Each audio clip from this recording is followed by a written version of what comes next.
축복합니다. 기도하겠습니다. 하나님, 우리를 평화의 도구로 받으시옵소서. 하나님 나라 앞에서 귀한 평화의 복음의 도구로 우리를 사용하여 주시옵소서.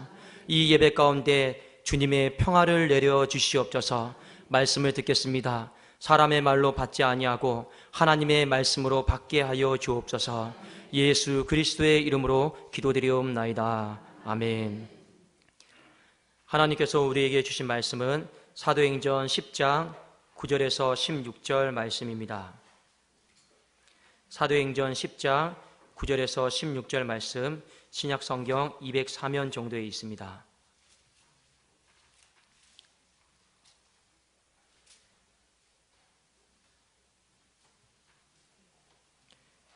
저와 여러분이 한 절씩 교독하겠습니다. 제가 먼저 9절 읽겠습니다. 이튿날 그들이 길을 가다가 그 성에 가까이 갔을 그때 베드로가 기도하려고 지붕에 올라가니 그 시각은 제6시이더라.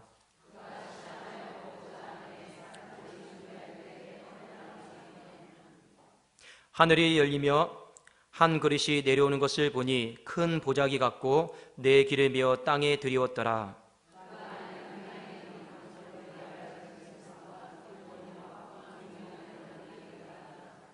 또 소리가 있으되 베드로야 일어나 잡아 먹어라 하거늘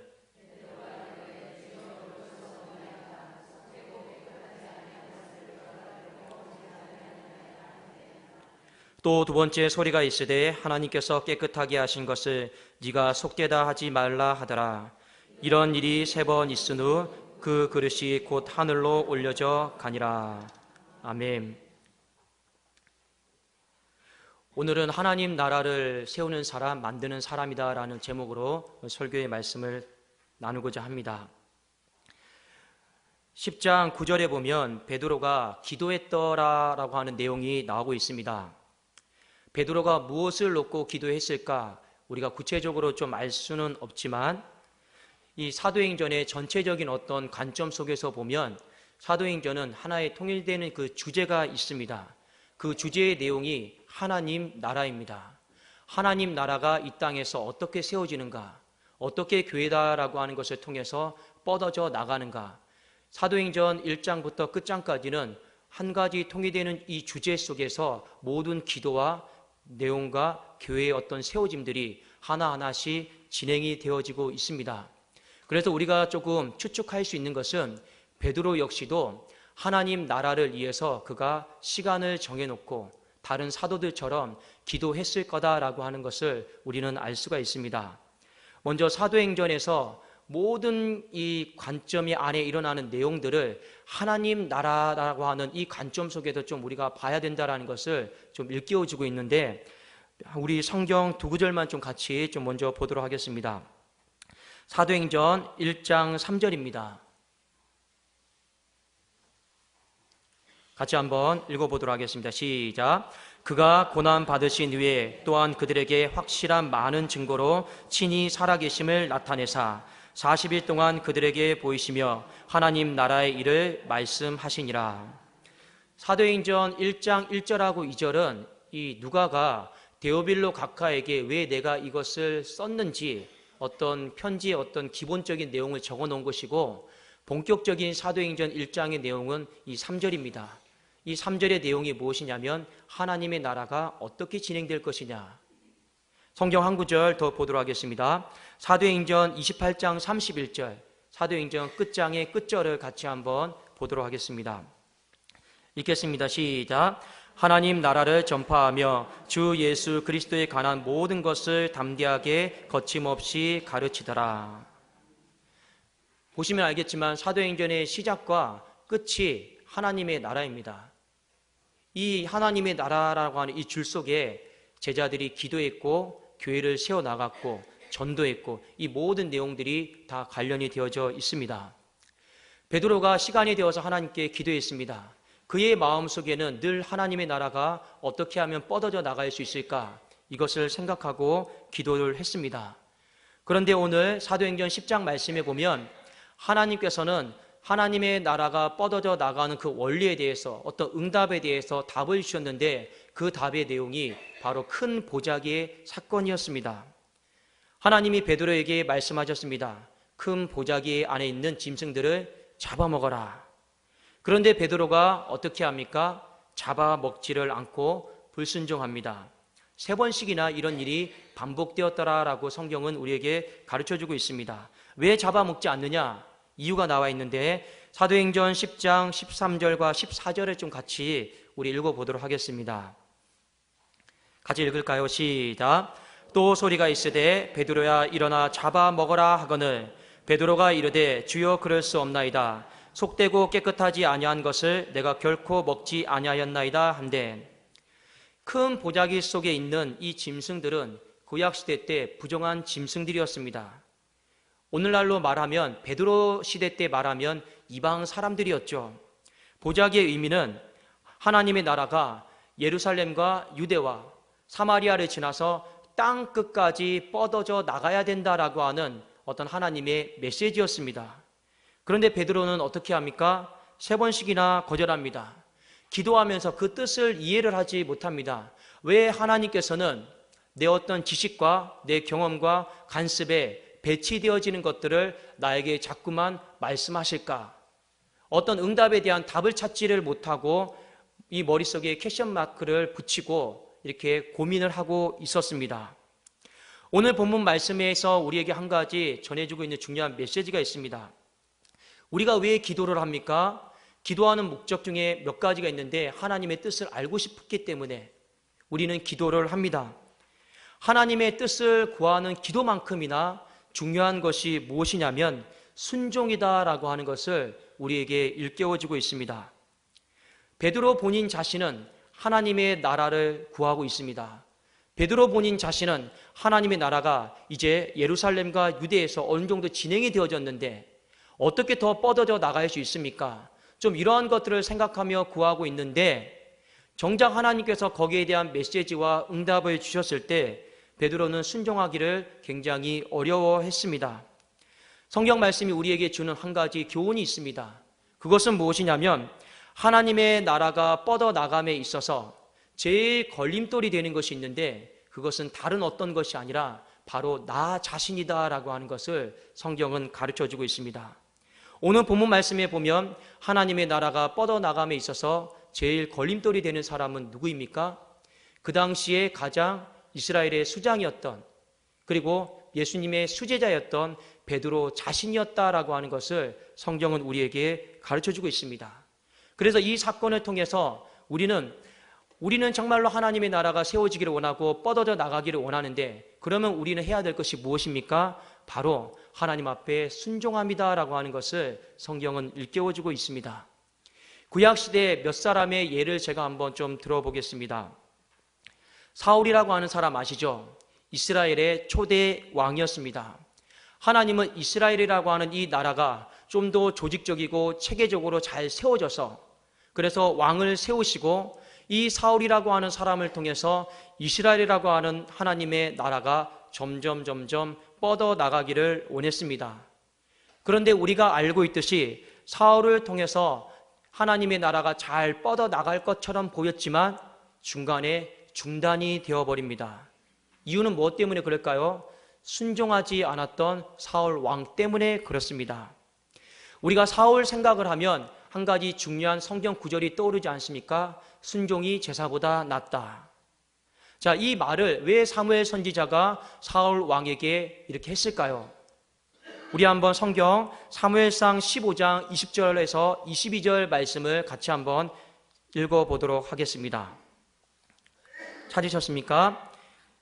한번 같이 읽도록 하겠습니다. 시작. 사울이 사무엘에게 이르되 나는 실로 여호와의 목소리를 청종하여 여호와께서 보내실 길로 가서 아말렉 왕 아각을 끌어왔고 아말렉 사람을 진멸하였으나 다만 백성이 그 마땅히 멸할 것 중에서 가장 좋은 것으로 길갈에서 당신의 하나님 여호와께 제사하려고 양과 소를 끌어왔나이다 하는지라. 제가 읽겠습니다.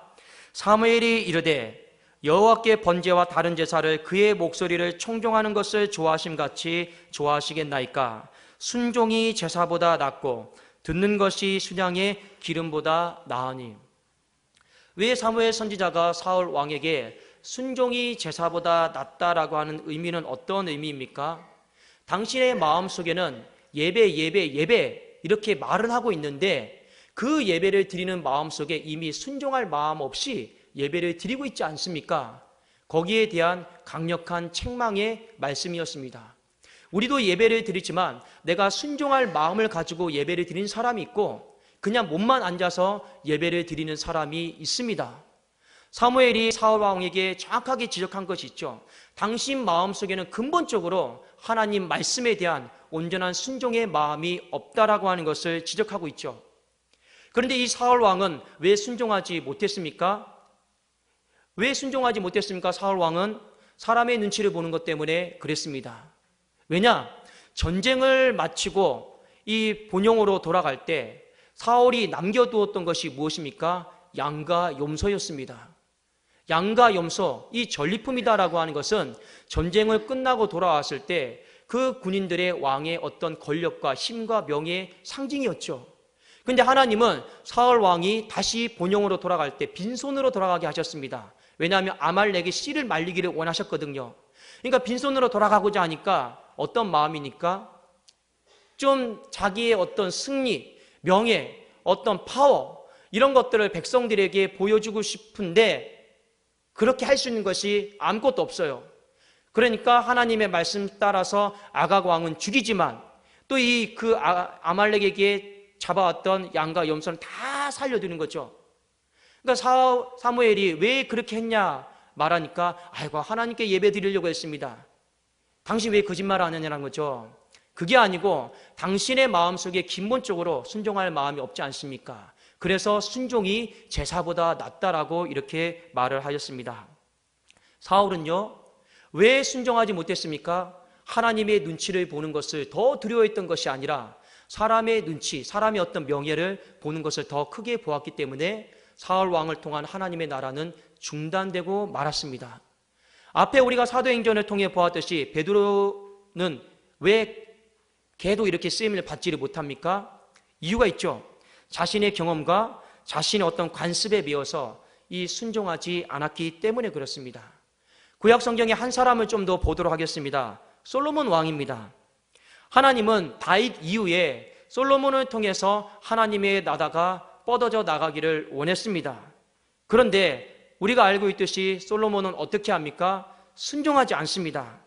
하나님께서 순종하지 않는 솔로몬에게 두세 번 나타나셔서 경고를 주셨습니다. 우리 말씀 한번 열왕기상 11장 9절에서 10절 말씀 한번 보도록 하겠습니다. 열왕기상 11장 9절에서 10절입니다. 시작. 솔로몬이 마음을 돌려 이스라엘의 하나님 여호와를 떠나므로 여호와께서 그에게 진노하시니라. 여호와께서 일찍이 두 번이나 그에게 나타나시고 이 일에 대하여 명령하사 다른 신을 따르지 말라 하셨으나 그가 여호와의 명령을 지키지 않았으므로. 솔로몬은 군인이 아니죠. 다윗은 군인이었기 때문에 나름대로 하나님의 나라를 뻗어나가기 위해서 다윗은 평생에 전쟁을 했습니다. 그러나 솔로몬은 군인이 아니었기 때문에 전쟁을 할 줄을 모릅니다. 그의 마음속에 나름대로 비전이 있겠죠. 내가 하나님의 나라를 뻗어나가게 해야 되는 것이 왕의 사명이다라는 것을 누구보다도 잘 알고 있습니다. 그런데 솔로몬은 군인이 아니다 보니까 그가 하나님 앞에 지혜를 받아서 선택했던 어떤 하나님의 나라를 뻗어나가게 하는 그런 어떤 정책이 바로 정략결혼이었습니다. 하나님이 이 정략결혼 때문에 뭐라고 한 것은 아니었습니다. 왜냐하면 자기는 전쟁을 잘 못하는 사람이에요. 그러니까 나름대로 하나님의 나라를 줄이지 않고 뻗어나가게 할 수 있는 것은 국제적으로 외교를 맺고 정략결혼을 하는 것이었습니다. 그런데 문제는 뭐냐면 정략결혼을 하면서 이 아내들이 들어올 때 각 나라의 이상신을 가지고 들어오는 것을 솔로몬이 묵인하고 방치했다라는 것이죠. 그리고 그것을 산당을 짓도록 내버려두는 것을 솔로몬이 허락을 했다라고 하는 것입니다. 그래서 이것이 자꾸만 번성하다 보니까 솔로몬 스스로도 이 나라 가운데 유일하신 하나님 여호와만을 사랑하도록 이끌어야 되는데 그렇게 하지 못한 죄를 하나님께서 물으시는 겁니다. 이 죄에 대해서 하나님이 한두 번 나타나시고 두세 번 나타나셔서 분명히 경고를 주셨는데 솔로몬의 마음을 돌이키질 않았다라는 것입니다. 그러니까 하나님이 어떻게 합니까? 네가 마음을 돌렸구나. 네 마음이 기브온 산당에서 나에게 1000번제를 드리면서 기도했던 그 마음이 아니구나라고 하나님이 실망하십니다. 결론적으로 돌이키지 않으니까 솔로몬을 통해서 계속 평화가 오고 샬롬이 오고 안정될 것 같던 그 나라가 결국에는 어떻게 됩니까? 북이스라엘과 남유다로 이 허리가 잘려버리게 됩니다. 하나님의 나라의 뻗어감이 솔로몬의 불순종, 이방 신들을 사랑하는 것, 세상을 사랑하는 것 때문에 중단이 되어져 버렸다라는 것을 성경은 우리에게 가르쳐주고 있습니다. 사랑하는 여러분, 하나님의 나라가 뻗어져 나가지 못하는 것은 사람의 불순종 때문에 그렇습니다. 예수님이 이 땅에 하나님의 나라에 대해 말씀하셨습니다. 하나님의 나라는 씨 뿌리는 비유를 통해서 30배, 60배, 100배로 뻗어 나가는 근본적인 속성이 있는데, 구약에도 야곱에게 하나님의 나라에 대한 축복을 주시지 않았습니까? 샘 곁에 무성한 가지가 담장을 뛰어넘었도다. 이 뻗어져 나감이 지속되려면 우리가 어떻게 살아가야 되는가? 바로 우리가 순종하는 사람, 순종하는 교회, 이렇게 살아가야 된다라고 하는 것을 성경은 우리에게 일깨워주고 있습니다. 사랑하는 여러분, 우리가 하나님의 말씀에 대해서, 기도에 대해서, 목자의 이끌어감에 있어서 순종하는 사람이 될 수 있기를 주의 이름으로 축원합니다. 그래서 하나님의 나라가 예루살렘과 유대를 지나서 사마리아를 지나서 땅 끝으로 뻗어져 나가는 것을 우리 세대 때 볼 수 있는 것이 축복 중에 하나인 줄로 믿습니다. 사도행전에 보면 하나님의 나라가 뻗어 나감에 있어서 순종을 굉장히 잘했던 한 사람을 소개를 하고 있습니다. 누구냐면 평범한 집사였던 빌립이었습니다. 하나님은 빌립이라고 하는 집사를 사마리아 땅으로 보내셨습니다. 그는 사마리아 땅에 생명의 바람, 성령의 바람이 불도록 엄청난 일을 하였습니다. 그는 하나님의 나라가 예루살렘과 유대를 지나 사마리아를 뻗어져 나가는 것을 제일 처음 보았던 사람이었습니다. 그러면 이 빌립의 마음에는 어떤 마음을 가져야겠습니까? 예수님이 분명히 승천하시면서 오직 성령이 너희에게 임하시면 예루살렘과 유대와 사마리아와 그 다음에 어디로 가야 됩니까? 저기 땅끝, 더 위로 뻗어져 나가야 되는 것이 이제 하나님의 나라에 뻗어져 나가겠구나라고 사람이 생각이 들 것입니다. 그런데 하나님께서 갑자기 방향을 트십니다. 어디로 방향을 트시냐면 남쪽, 다시 유대 광야 쪽으로 하나님이 방향을 트십니다. 우리가 일반적으로 생각하는 것처럼 광야는 사람이 없는 것입니다. 빌립의 마음속에 하나님의 나라가 점점 뻗어져 나가려면 더 많은 사람이 있는 곳으로, 더 많은 어떤 환경을 만날 수 있는 곳으로 가야지만이 하나님의 나라가 확장되는 것이다라는 것을 알 수 있죠. 그런데 하나님이 어떻게 하십니까? 갑자기 사람이 없는 곳으로, 황무한 땅으로, 황폐한 땅으로 빌립에게 가라고 합니다. 제가 만약 빌립이었다라고 하면 이게 진짜 하나님의 음성일까? 순종하기가 어려웠을 것입니다. 그런데 이 빌립이다라고 하는 사람은 성령의 음성에 순종합니다. 특히 이 사도행전에 보면 빌립이라고 하는 사람이 굉장히 민감하게 성령의 음성에 순종했다라고 하는 것을 우리에게 많이 부각을 시키고 있습니다. 사도행전 8장 26절 한번 같이 볼까요? 사도행전 8장 26절입니다. 같이 한번 읽어보겠습니다. 시작. 주의 사자가 빌립에게 말하여 이르되 일어나서 남쪽으로 향하여 예루살렘에서 가사로 내려가는 길까지 가라 하니 그 길은 광야니라. 뒤에 말씀에 보면 저 한 사람이 수레를 끌고 옵니다. 성령이 내게 말씀하시기를 수레로 가까이 나아가라. 이 빌립이라고 하는 사람은 이 순종을 굉장히 잘했습니다. 이 광야 한복판에서 에티오피아, 아프리카 내시를 만납니다. 성령이 그가 있는 수레로 가까이 나가라고 말씀하십니다. 성령이 많은 사람들에게 이끈 것이 아니라 그냥 광야 황무한 땅 가운데 있는 한 사람에게 이끄셨습니다. 하나님께서 보실 때 그 한 사람은 누구였습니까? 바로 아프리카였습니다. 우리가 만나는 그 한 사람이 때로는 일본 전체가 될 수 있고, 우리가 만나는 그 한 사람이 때로는 미국 전체가 될 수 있습니다. 사람의 눈에 봤을 때는 왜 나를 사람이 없는 곳으로 보내실까? 하나님의 나라는 여기서 더 뻗어져 나가는 것이 아니지 않나? 이런 의심이 들 수도 있지만 성경이 우리에게 가르쳐 주는 것은 무엇입니까? 우리가 순종하기만 하면 굳이 네가 아프리카 땅을 밟지 않아도, 얼마나 큰 땅입니까? 그 땅이. 그 아프리카 땅을 밟지 않아도 그 땅은 아프리카 땅이 될 수 있다. 하나님은 우리에게 그렇게 하나님의 나라를 지혜로우심으로, 위대하심으로 뻗어져 나가게 하셨다라는 것입니다. 그래서 우리에게 살아가면서 있어서 중요한 한 가지 교훈이 있습니다. 정말 우리의 마음속에 하나님의 나라에 대한 꿈과 소망과 간절함을 가지고 있습니까? 정말 우리의 마음속에 예우림교회가 더 부흥이 되어지고 관악지역을 떠나서 정말 이 서울 한복판을 지나서 이 민족과 열방으로 뻗어져 나가기를 원하고 있습니까? 우리의 마음에 그런 간절한 마음이 있다라면 그 간절한 마음만큼이나 내 마음이 하나님 앞에 순종하는 마음, 순종하는 교회가 될 수 있도록 기도하고 또 기도하고 기도하십시오. 그러면 하나님께서 우리 세대에 부흥이다라고 하는 것을 보게 하실 줄로 믿습니다. 중요한 것은 내가 순종함으로 말미암아 더 하나님의 나라가 뻗어져 나갈 수 있느냐, 아니면 불순종함으로 말미암아 조금 쓰임을 받다가 끊어지느냐, 여기에 달려있다라고 하는 것을 성경은 우리에게 가르쳐주고 있습니다. 제가 설교를 마무리하면서 한 가지 좀 지난주에 있었던 일을 좀 말씀을 드리면, 굉장히 제 삶의 일상적인 사소한 이야기입니다. 저희가 새로 이사간 집에서 이제 딸이 친구를 데리고 왔습니다. 근데 제법 친구들을 많이 데리고 오더라고요. 그 친구들이 이번 주에 금요일 날 밤에 보니까 2명이 왔어요. 2명이 왔습니다. 그래도 제가 철야를 마치고 그 친구들에게 치킨을 사줬습니다. 보통 아버지 같으면 집에 친구들이 놀러 오면 그냥 맛있게 먹으라 하고 집에 들어가서 자죠.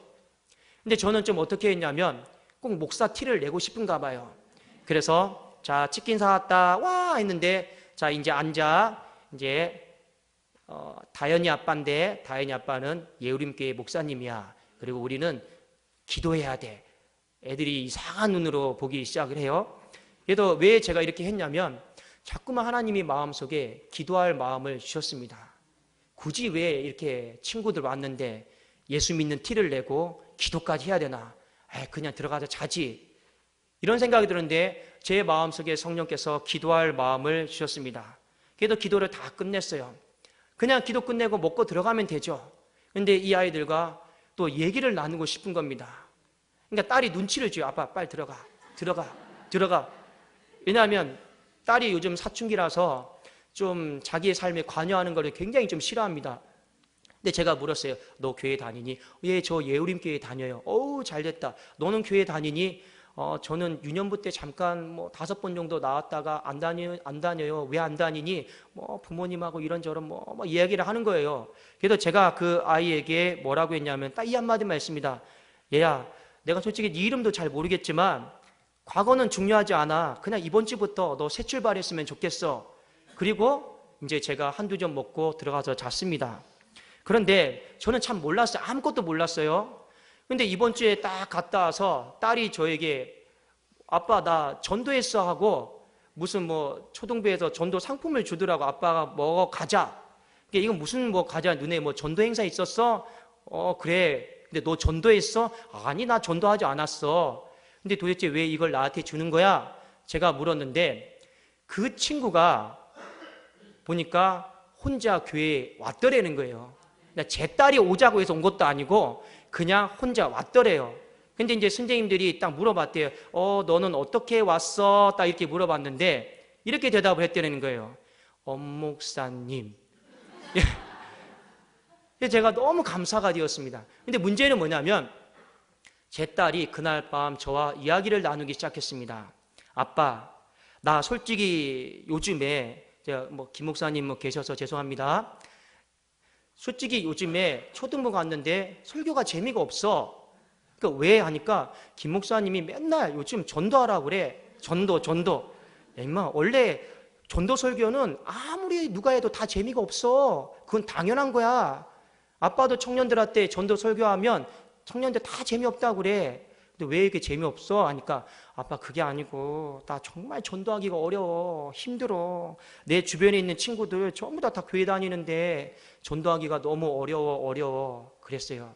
그런데 이 일을 딱 겪고 나서 딸아이가 그 다음에 저와 다시 이야기하기 시작했습니다. 아빠, 그냥 오라고 한 말도 하지 않았는데 그냥 교회에 대해서 이야기한 것만으로 그냥 그 아이가 오는 걸 보고 그냥 나 좀 생각을 좀 바꿨어. 그날 밤에 이 아이가 이 이야기를 한 것이었습니다. 이제 자기는 전도에 대한 부담감은 없대요. 자기가 어떻게 이끌어야겠다라는 마음보다는 그냥 말만 하고 나 그냥 목사 딸이야. 나 그냥 우리 교회 다녀. 우리 너도 한번 다녀봤으면 좋겠다. 이 한마디만 하는 것만으로도 전도가 될 수 있구나. 이 생각을 바꿨다라는 겁니다. 사랑하는 여러분, 우리의 마음속에 어떤 큰 위대한 것도 대단한 것도 우리가 하고자 하는 것은 아닙니다. 그러나 우리의 마음속에 사도행전의 시작처럼 사도행전의 마침처럼 그냥 자나깨나 꿈을 꿀 때나 언제든지 하나님의 나라에 대한 간절한 소망을 가질 수 있기를 주의 이름으로 축원합니다. 이 하나님의 나라의 소망이다라고 하는 것은 바로 영혼 구원입니다. 우리가 얼마 있다가 체육제도 하죠. 우리는 이제 알고 있습니다. 이걸 통해서 하나님 영혼 구원이 좀 됐으면 좋겠습니다. 우리 그런 마음을 좀 가지다 보면 또 내가 만나는 사람, 어떤 말하는 사람, 그 사람이 또 변화가 될는지 어떻게 될는지 우리는 우리의 생각을 뛰어넘어서 하나님께서 어떻게 역사하는지 아무도 알지 못한다라고 하는 것입니다. 중요한 것은 우리가 하나님의 나라에 대한 간절한 마음을 갖고 그 속에서 매 순간 일상 속에서 순종하는 마음, 분명히 성령께서 빌립에게 말씀하셨던 것처럼 너 그 땅으로 가라, 너 그 사람에게로 나가라, 너 기도해라, 너 물어봐라, 이런 마음을 우리에게 허락해 주실 때 우리의 마음이 세상 사랑하는 마음이 빼앗겨서, 우리의 마음이 우상 숭배하는 마음이 빼앗겨서, 내 지식과 경험에 빼앗겨서, 우리의 마음이 어떤 사람의 명예, 어떤 다른 것에 빼앗겨서 순종하지 못하는 사람들이 아니라 그 모든 것들을 다 내려놓고 하나님 말씀 앞에 순종할 때 하나님의 나라는 반드시 우리 세대에 임할 줄로 믿습니다. 그리고 우리가 그렇게 하나님 앞에 귀하게 쓰임받을 수 있는 예우림교회가 될 수 있기를 주의 이름으로 축원합니다. 우리 같이 기도하도록 하겠습니다. 이 시간 한번 간절한 마음으로 기도하기를 원하는 것은 이제 올 한 달이 다 마무리되었는데 우리의 가정 가운데도 하나님의 나라가 임하게 하여 주옵소서. 우리의 교회 가운데도 하나님의 나라가 임하게 하여 주시옵소서. 이 민족 가운데도 하나님의 나라가 임하게 하여 주시옵소서. 우리의 순종을 받아 주시옵소서. 주여 한번 힘있게 부르짖고 간절한 마음으로 기도하도록 하겠습니다.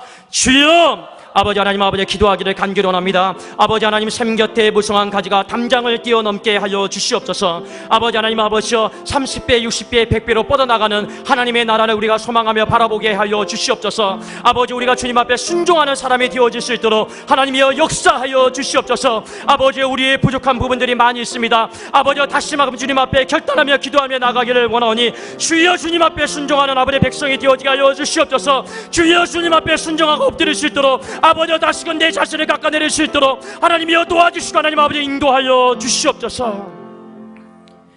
모든 말씀 감사드리오며 주 예수 그리스도의 이름으로 기도드리옵나이다. 아멘.